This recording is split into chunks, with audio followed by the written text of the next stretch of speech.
So, Zach, give me a player that if they play up to their potential, as we say hello to Mark Spears as well, pardon me, that is going to shift sort of the status in the Western Conference, the power dynamic.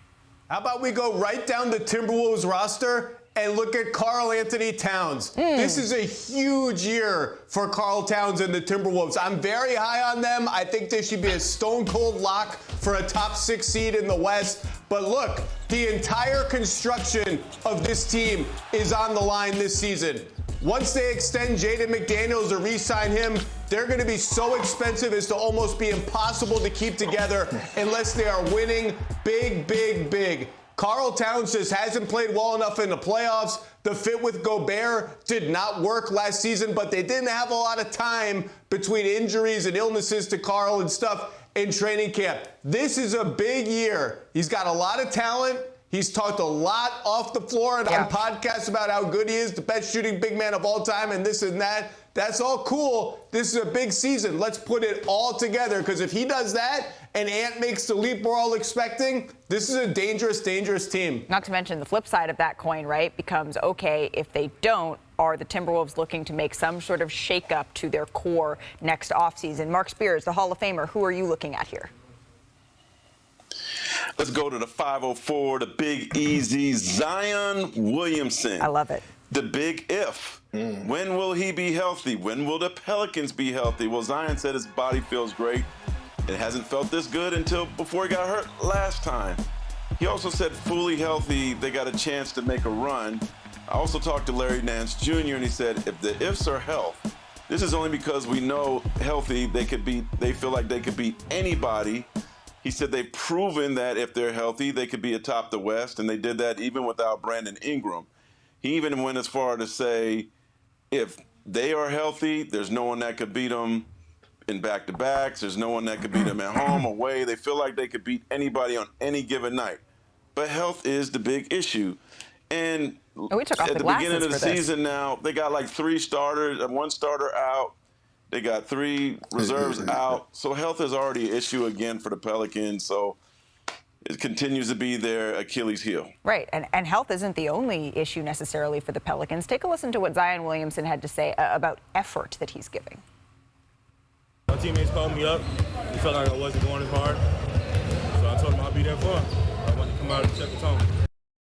So Zion Williamson just said that his teammates called him to say that they didn't feel like he was putting in enough effort. That's a pretty stunning thing to say, Richard. Well, yeah, and this is also why you have veterans. I don't know if it was C.J. McCollum, but it sounds like something that C.J. would do, when when you have a veteran in that locker room. So for me, it says that Zion's not ready. The fact that Zion has to be told this means that he's not quite ready to be that leader. And if he's not ready, that limits the ceiling. If your teammates, you're supposed to have those guys that can come and say, hey, I need everybody else to show up. Zion is being called out by his teammates, and I want to compliment his teammates because it can't always be the front office. It can't be the coaches. It's the teammates that are saying, bro, I'm wasting my career if you don't stay healthy, if you don't keep your weight down. All of a sudden, the work that I am doing gets muted. All of a sudden, I don't get an opportunity for the contract because we're not making the postseason instead of going to the second round. So for me, this says that Zion, while he is getting closer, he is still not ready to be a leader, and I'm glad that they have veterans in the locker room that are going to call him out, and he's listening. That is a good sign, but to me, this right here tells me that they're not ready, that they have to hold one of the best players in the NBA accountable. Y'all remember my big list? The big list of big ifs, players that had the most to prove, yes. And it was Zion number one. at number one. And I said that he had to prove it to himself. And this is why. That's number one. Number two, I played with Shaq.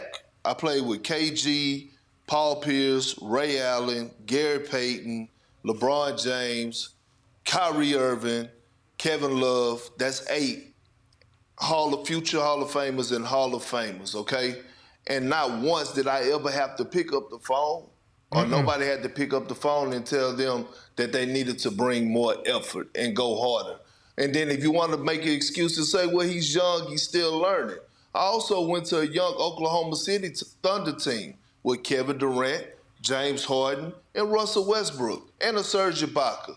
And nobody had to pick up the phone and tell them that they had to go harder. We actually had to pick up the phone and tell them to take some days off. And this is the difference right here of what's going to make or break Zion Williamson. But if Zion is healthy, we talked about this earlier, Richard, he is the variable that does have the power to shift the Pelicans from a play-in spot, from an 8th seed, all the way up to those top couple of seeds in the West. There is not one player, in my opinion, in the NBA that if they are 100% healthy and they are the best version of themselves, that there is the biggest gap. If Zion is healthy, they have the potential to be a top 3 team. If Zion is not healthy, they are at the bottom, in my opinion. They're a lottery pick team. And they have talent there, but Zion is the difference maker. So for me, considering his inconsistency and considering that what's on the line right now, there is no player with a bigger kind of target on his back at what he can do than Zion Williams.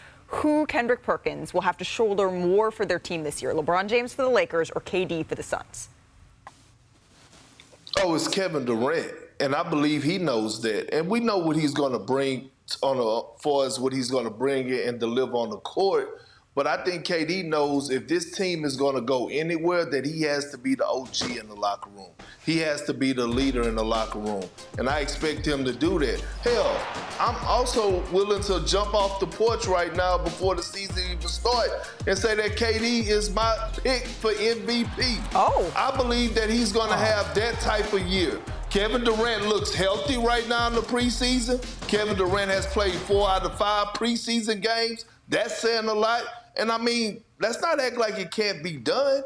When Kevin Durant is at his best, he's better than any. We could put him in the same category with any other player across the league, and that's including Giannis and Jokic. I'm just writing down that on, what day is it? October 20th, KD is the MVP for Kendrick Perkins.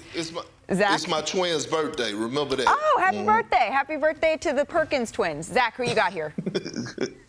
Perk, do not jump off the porch, okay? I'm worried about your knees. Do not jump off the porch.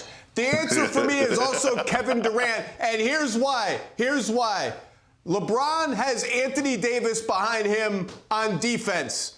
Anthony Davis, by the way, if we're making picks, my pick for Defensive Player of the Year this year is Anthony Davis. Kevin Durant has Yusuf Nurkic behind him. No disrespect to Yusuf Nurkic, as Richard Jefferson would say, but I think to win 4 playoff series, and that's the only goal for the Phoenix Suns, in a couple of those big series, they're going to need Kevin Durant to turn back the clock on defense and give them some of that supplementary rim protection, some of that gang rebounding we've seen him summon in big games in his Warriors prime and his Thunder prime and sometimes the Nets. I kind of forget that he played for the Nets. I think they're going to need a good Kevin Durant season defensively, or at least a couple of good playoff series. Does he have that in him at age 35? Because I think they're really, really going to need it.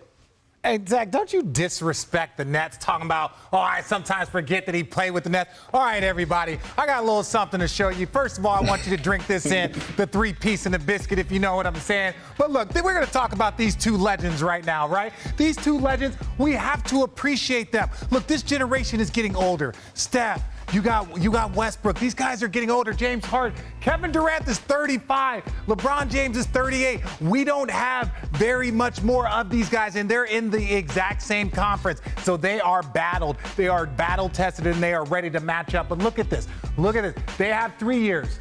LeBron James has 2 more years. What is the window for the Phoenix Suns? Everybody's like, oh, this is their year. This is their year.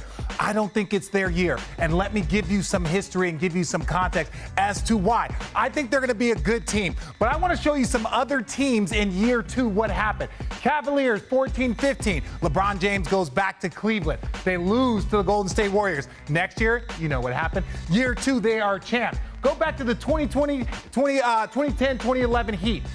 They go to the finals. Second year, they're the champs. Let's go back even further. The 07-08 Lakers. They get Pau Gasol. They lose to the Boston Celtics in the finals. Shout out our guy Perk. But the next year, what do? Perk gets hurt. I know that, tore his ACL in Game 7. But the Lakers win. So if you look at the 04 Heat, same thing. What I'm trying to express to you is here. When you have a great team like this, it can take 2 years. And they have that window. 5 years for Booker, 4 years for Bradley Beal, and 3 years for Kevin Durant. We have enough time where history has shown us that great teams can take a full year to meld, and they're much better in their second year. We could have kept going down that list of great teams that got together, and it was the second year. And for anybody, Schwartzy tried to say, oh, well, no, this is technically the second year for Kevin Durant. I'm like, no. Bradley Beal just got here this summer, so this will be their second year. So I think that the Suns can do special things. I think that they can go to the finals, but I think their best team will not be this season. It will be next season.